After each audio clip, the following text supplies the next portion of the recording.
I'm not a dramatic guy. I fix sinks for a living, eat the same turkey sandwich every day, and never believed in fate, until the day I opened a letter I was never supposed to see. It was a Saturday. My wife, Claire, was out helping her mom again. I was vacuuming under the bed when I found it, a thick, cream-colored envelope tucked between old gift bags and tangled chargers. It had my brother's name on it. Luke. My younger brother. The one I trusted with everything. Inside, a collection of handwritten letters. Claire's handwriting. Pages and pages. I only read the first line of the first note before my knees gave out. Last night was different. It felt like we were finally real. I don't remember how long I sat on that carpet, the vacuum still humming in the corner. My heart didn't just break, it imploded. But I couldn't cry. Not yet. Because what came after wasn't grief. It was rage. I folded the letters back up, placed the envelope under my hoodie, and left the house. I wasn't going to confront them. Not yet. I was going to learn everything first. The first thing I did was fake a smile. That same evening, I drove to my parents' house, where I knew Luke would be. We'd planned a little backyard dinner for Dad's birthday. Burgers, beer, the usual. I showed up with a six-pack and a lie behind my teeth. When I hugged Luke, I wondered if he could feel how hard my heart was pounding. He slapped my back like nothing had changed. Maybe for him, it hadn't. He looked me in the eye and laughed at some dumb joke I made about Dad's ancient grill. And I realized something, my brother didn't just betray me, he was comfortable with it. That scared me more than the letters. Claire didn't text me all day. No, I miss you, no dinner. Just radio silence. I knew where she was, with him. But I played dumb. I had to. I needed time to figure out how far this went. And what the hell I was going to do about it. That night, I waited until she got home. It was nearly midnight when the door creaked open. She tiptoed in like a teenager breaking curfew. I sat at the kitchen table in the dark.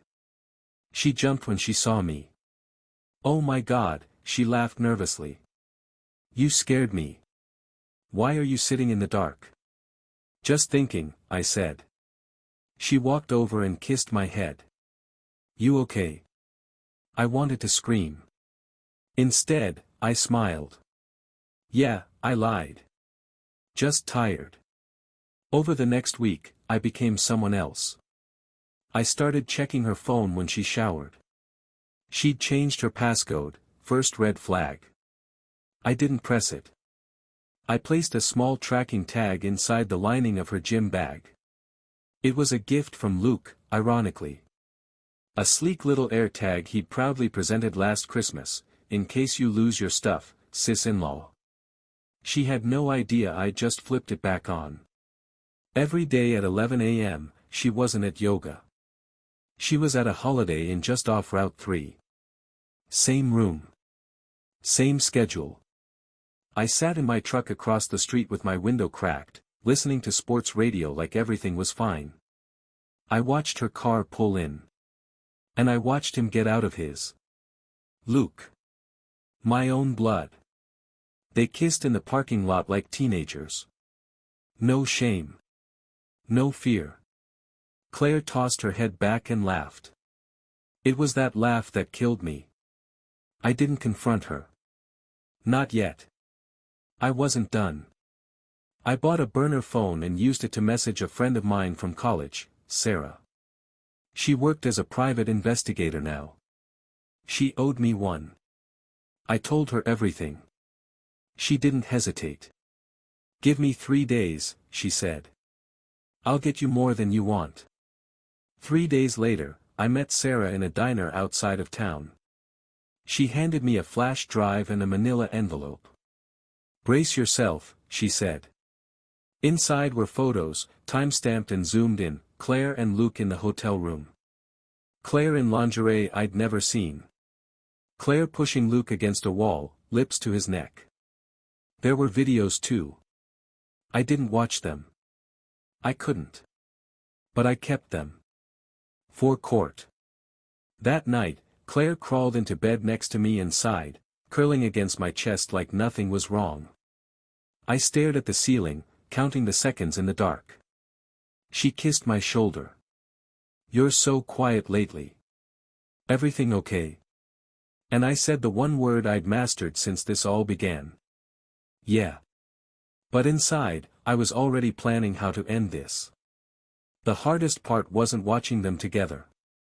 It was pretending I didn't know. Every morning, Claire poured my coffee, kissed my cheek, and told me she loved me. Every afternoon, she drove to that hotel. Every night, she came home to me, humming as she cooked dinner, telling me about her yoga class and lunch with the girls. She had no idea I had the flash drive. No idea I'd printed out stills from the hotel footage and kept them in my toolbox in the garage, right under the screwdriver set she never touched. I didn't want revenge. Not yet. I wanted to break her silence. I wanted her to confess, on her own. I wanted her to sweat. So I started small. I told her Luke had called me. "He's thinking of buying a cabin upstate," I said casually over breakfast. "Wants me to go see it with him next week." She nearly dropped her spoon. "Oh," she said. "Too fast. Too high-pitched. Wow. That's nice. You should go." I watched her force a smile and stir her cereal for too long. Later that day, I left my phone on the counter while I showered, letting her see I'd messaged Luke something vague. "Need to talk. Alone. Tonight." When I came back, she looked pale. I asked what was wrong. She said, "Just a headache." But I saw her glance at my phone. Twice. She wasn't sleeping well after that. I could hear her breathing change in the dark. Could feel the tension in her shoulders, the way she twitched when I touched her. The lies were catching up. Then I planted the seed. We were in the car, stopped at a red light, when I asked, "Claire, do you believe people can come back from betrayal?" She blinked. "What do you mean?" "Like, real betrayal. Something awful. Do you think love can survive it?" She looked straight ahead. Didn't blink. "I guess, it depends." "On what?" "On what they did." I nodded. "Right." We didn't speak the rest of the ride.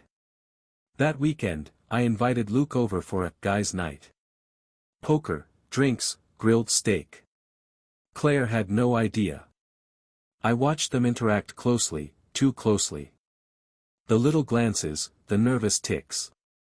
She kept wiping her palms on her jeans. He wouldn't meet my eyes. When he finally did, it was brief. Like he was afraid of what I knew. That night, I waited until Claire went to bed and followed Luke out to his car. I knocked on his window before he started it. He jumped like he'd seen a ghost. "You okay, man?" I asked, leaning in. He nodded. "Yeah. Just tired." "You sure?" I smiled, voice flat. "You've been acting strange lately." He swallowed. "Nah. Just stuff at work. You know." "Right. Work." I tapped his hood and walked away. Let him drive home sweating bullets. The next day, Claire came to me crying. "I feel like you're pulling away from me," she whispered. "Like, you're mad at me, but you won't say why." I tilted my head. "Should I be mad at you?" She hesitated. "No. No, of course not." Her voice broke on the last word. I stepped forward, tucked her hair behind her ear, and said, "Then we're fine." But we weren't. Not even close. That night, I packed a bag. Not for me, for her. I placed it by the door, zipped, neat, and waiting. Then I turned off the porch light, sat on the couch, and waited. I had already called the lawyer. The papers were drafted. The evidence was catalogued. All that was left was the explosion. And Claire. She had no idea she was living on borrowed time. The bag sat untouched by the door for 2 days. Claire never asked about it. Maybe she thought I was going on a work trip. Maybe she thought I was bluffing. Or maybe, deep down, she knew it was for her. I waited until a Wednesday. She had just come back from her Pilates class. Hair down, cheeks flushed, body still smelling like hotel soap. She walked past the bag without a word. I stood in the kitchen, holding her favorite mug. "Claire," I said calmly, "we need to talk." She froze. She'd heard that phrase before, but never like this. Not in that tone. Not with the weight I was giving it now. She turned. "What's wrong?" I set the mug down. "You've been lying to me." Her mouth opened, closed. "What?" "No." "Stop," I said. Not loud. Not angry. But final. "Don't insult me." She stood there, trembling. I don't know what you think you know, but I know everything," I cut in. "The hotel. The calls. The gifts. The letters. The videos." That word, videos, landed like a slap. She covered her mouth. Oh my God. Her knees buckled, and she sank into a chair. I didn't move. Didn't reach for her. I just watched. "I didn't mean," she started. "You didn't mean to get caught," I snapped. "You meant every word you wrote to him." Her eyes welled up. "It wasn't like that." "It was exactly like that. You told him he was the only man who ever made you feel alive. You said loving me was like being buried alive." She gasped. "You read my letters. You left them under our bed." She broke. Sobbing, face in hands. I waited. Let her cry. Let her unravel. Then I said, "Say his name." She looked up, confused. "If you're sorry, if this wasn't what it looked like, say his name. Say who you were with." She hesitated. I leaned in. "Say his name." She whispered, "Luke." I nodded. "Now go pack your things." Her mouth dropped open. "Wait, please, just let me explain." "No. No more explanations. No more lies. You slept with my brother.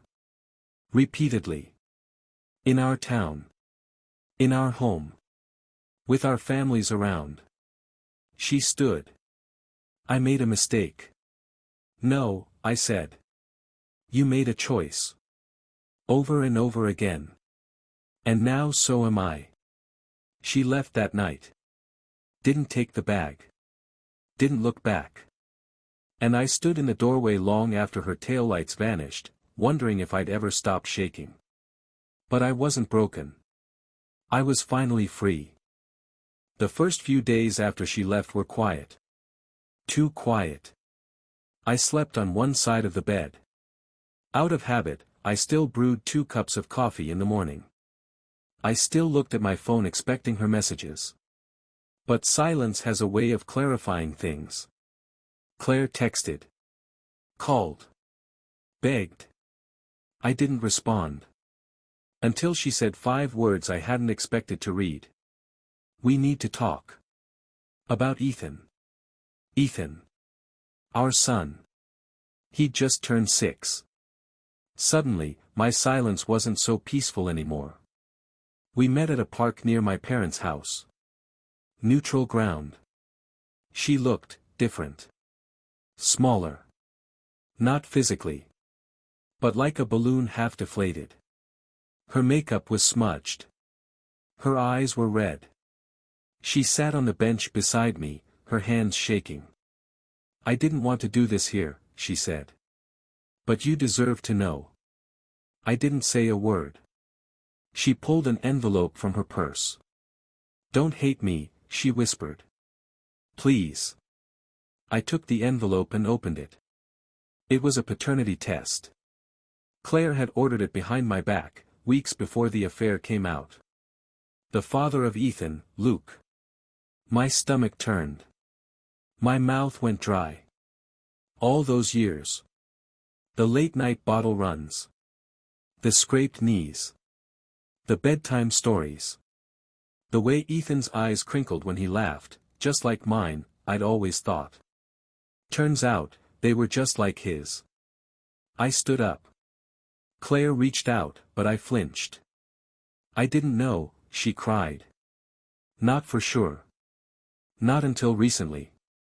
He was a mistake, a one-time thing, back then. You and I were on a break, remember? It was before we got back together, before the wedding." I backed away. "You mean before the wedding I paid for? The wedding I invited Luke to stand beside me in?" She crumbled again. "I didn't know I was pregnant until after. And then God, you were so happy, I couldn't." "You couldn't what? Tell me the truth." I felt sick. Betrayal had a taste now. Copper and ash. "I loved you," she said, barely audible. "I still do. And Ethan, he is your son. Not biologically, but—" I shook my head. "Don't." I didn't go home right away. I drove. 4 hours. Through towns I didn't know, past motels and gas stations and neon signs that flickered in and out of consciousness. I stopped once, at a rest-stop diner, and sat in the parking lot staring at the night sky. The thing was, I loved Ethan. No DNA test could rewrite 6 years of memories. He was mine. In every way that mattered. But still. That truth burned. The next day, Luke showed up at my house. No warning. No call. He knocked, then waited, sheepish and pale. I didn't open the door. I just stood on the other side of it, breathing through my rage. He spoke through the wood.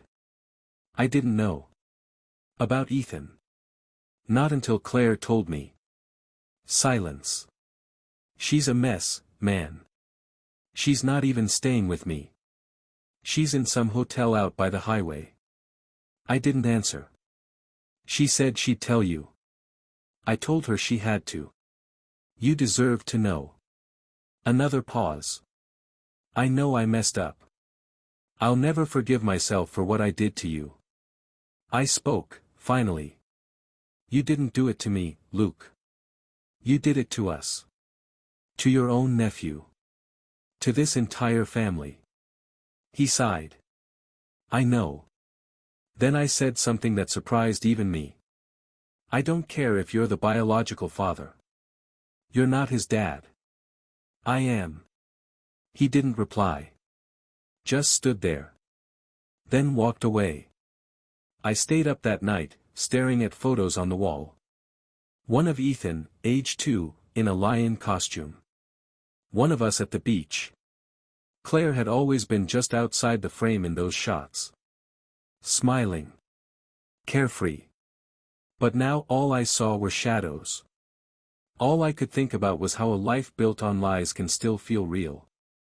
Still look perfect. And how easily it can shatter when the truth finally cracks the surface. I didn't sleep that night. I just sat on the floor of Ethan's room, staring at the toys he hadn't touched in weeks. The superhero capes, the Lego spaceship, the drawing of us, stick figures holding hands, with the sun smiling above. I was afraid to lose him. Afraid he'd look at me differently if he knew the truth.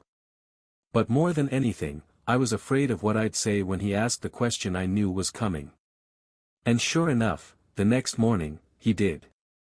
"Daddy," he said over cereal, legs swinging under the chair, "why isn't Mommy home?" I froze. I could have lied. Said she was sick. Said she went on a trip. But I'd had enough of lies. So I knelt next to him and said, "Buddy, sometimes people make choices that hurt others.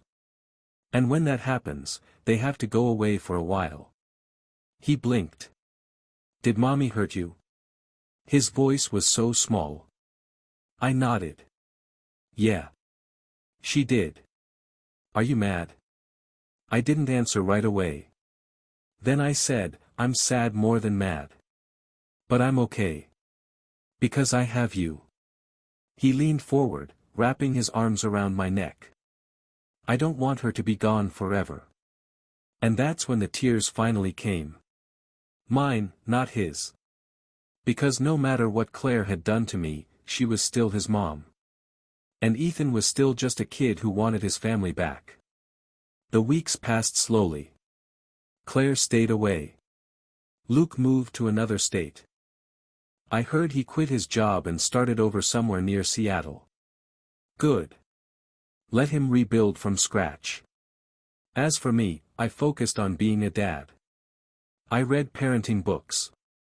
Signed Ethan up for soccer. We baked cookies and made a mess and laughed so hard I forgot how heavy my heart had been. But every now and then, when Ethan looked at me a certain way, I saw Luke's face. And the wound reopened, just a little. One night, Ethan came to me with a crumpled paper in his hands. A drawing. It was me, him, and Claire.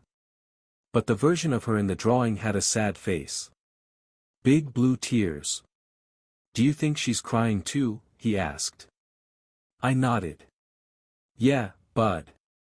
I think she is." "Do you still love her?" That one hit harder than I expected. I looked at him, this child who had no idea how complicated adults really were. "I don't know," I admitted. "But I know I love you. And that's never going to change." He smiled and handed me the drawing. "Then we're still a family, right?" I hugged him close. "Yeah," I whispered. "We are." 6 months later, I stood at the edge of the playground, watching Ethan chase bubbles with the kind of joy only kids understand. His laugh was louder now. Freer. He didn't ask about Claire as much anymore. But when he did, I answered. I never spoke with bitterness. Just facts. Just truth. Because love, even when broken, deserves honesty. Claire saw him once a week now. At first, it was supervised. Later, short visits at a neutral center. She was trying, I could tell. Her eyes didn't sparkle like they used to, but her voice was softer. She brought him books. Asked about his soccer games. Stayed off her phone. I never forgave her, not completely. But I stopped waking up angry. And that felt like a miracle on its own. I never told Ethan about the DNA test. Maybe one day I will. Maybe when he's older, when he's ready. But for now, the only truth he needs is this. I'm his dad. The one who tucks him in. The one who shows up. The one who stays. One evening, he brought home a drawing from school. This one was different. It showed 3 houses. 3 hearts above them. One's yours, he explained. One's mommy's. One's Uncle Luke's. I felt my chest tighten. But the hearts are still touching, he said. See? I nodded slowly. Yeah, buddy. I see. He smiled, proud of his art. And I realized he wasn't drawing pain, he was drawing hope. I still keep the flash drive. Not out of spite. But as a reminder. Of what I survived. Of how close I came to losing myself in someone else's betrayal. And how I clawed my way out with nothing but the truth and the love of a child who never once stopped calling me dad. We're not a perfect family. But we're real. And sometimes, that's more than enough.